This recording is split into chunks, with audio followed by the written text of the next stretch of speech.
So, we have all done questionable things in our childhood, right? If it helps, I used to consider myself as one of the boys. It's pretty embarrassing, I know. And nothing threw me off like the time when my female friends entered their cutty butchie phase. I mean, giving each other silent treatment over God knows what just made no sense to me. And if you were in my school in middle school, every other girl was doing it. So now that I think back to it, my friends were just trying to belong in their own way. We've all been there doing weird things to belong. Maybe not in a cutty butchie war zone or I'm one of the boys phase, but something definitely. Well, this is our primal instinct, belonging motivation. So, do you find yourself wearing that uncomfortable dress just because it's trendy? Or maybe you say no, I didn't watch that anime because your friends might judge you over it. Yes, that's belonging motivation. In primitive times, this instinct ensured survival. Alone, you were vulnerable, but in a group, you had resources, you had protection, and you had food. That means more chances of survival. Today, we are not fighting off vicious animals, but we are dealing with something else entirely, something more intrinsic insecurity.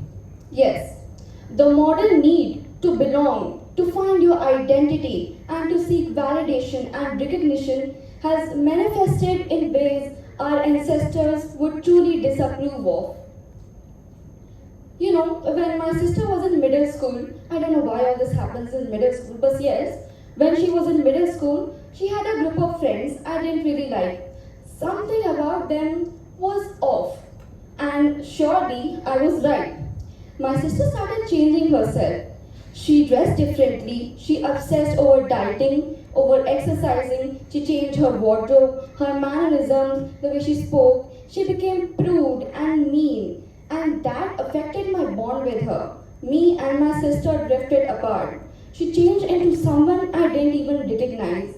And that was belonging motivation turning toxic. And this is not common. This happens to so many of us. And it's really, really saddening. Ask yourself, do you scour through social media trying to pick an aesthetic as your identity? You scroll through reels, you see a beautiful girl. Oh my god, wow, her hair is done so perfectly. Her nails look gorgeous. That pink dress is so flattering on her. Maybe I want to be like her. Then you scroll some more. You see another girl, a bold, beautiful girl with heavy eye makeup and in a black dress. She's so dominant, so attractive, and she's so confident. Now you're confused. Do I want to be like that soft girl before? Or do I want to be this assertive, dominant girl? Okay, leave that. Imagine you're a calm person and you like living a laid back life, and then you see people around you in a rat race, and they're succeeding so much more. They're showing off, and you think they're getting more recognition than I am. Am I not good enough as I am? What am I doing wrong? Okay, leave this. And do you find yourself hating that certain someone that has something you don't have? I mean, they did nothing wrong to you, but you just envy them because you're not like them.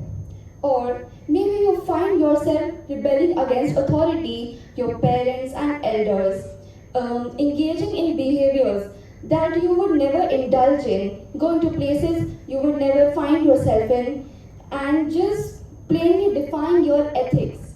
Well, that is belonging motivation turning toxic, and that is manifesting itself into you. And if you resonate with any of this, you need to change some habits. So, my sister, when she was in a bad place, she was really down bad, and she came to me. She was like, I'm feeling like my friends are just defying me, and I've changed myself. She had this realization, and that's when it hit me. I told her that you don't have to do this, you don't have to deal with this. And then I just told her a way out of it, and I will let you know that.